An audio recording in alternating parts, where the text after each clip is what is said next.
বাংলাদেশের আইন ব্যবস্থা এবং বাংলাদেশকে যারা পরিচালনা করে, রাষ্ট্র ক্ষমতায় যারা বসে আছে তাদের মুরুদ শুধু এতটুকুই যে দাড়ি টুপিওয়ালারা আলেম ওলামারা যদি ভারত বিরোধী কোনো কথা বলে, কোরআন এবং হাদিস সুন্নাহ অনুযায়ী যদি কোনো কাজ বা ইসলামী শরিয়া আইনের বাস্তবায়নের কথা বলে, তাহলে তাদেরকে গ্রেপ্তার করতে পারে, তাতে কোনো সমস্যা নাই।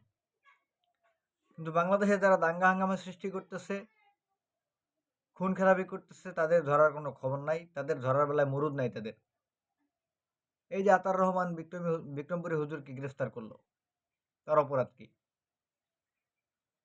তাকে গ্রেফতার করা যায়, কিন্তু হাদি ভাইয়ের খুনি ঘুরে বেড়ায় খোলা মাঠে, তাদেরকে ধরা যাবে না। হাদি ভাইয়ের খুনির পরিবারের কাছ থেকে 200 কোটি টাকার মতো চেক পাওয়া গেছে। চেকের স্বাক্ষরকর্তার নাম এখন পর্যন্ত প্রকাশ করে নাই সেনাবাহিনী অথবা র্যাব। এই বেলায় তারা নিশ্চুপ, তাদের কোনো মরদ নাই, তাদের কোনো ক্ষমতা নাই। কিন্তু দেশের ভিতরে দেশের সার্বভৌমত্ব নিয়ে যারা কথা বলে, তাদের বিরুদ্ধে কথা বললে, ভারতের বিরুদ্ধে কথা বলে এদের পোড়ায়, এদের টাড়ায়।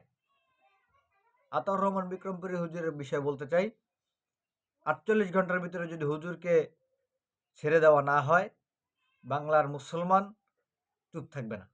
ধর্মপ্রাণ মুসলমান রাস্তায় নেমে যাবে ইনশাল্লাহ।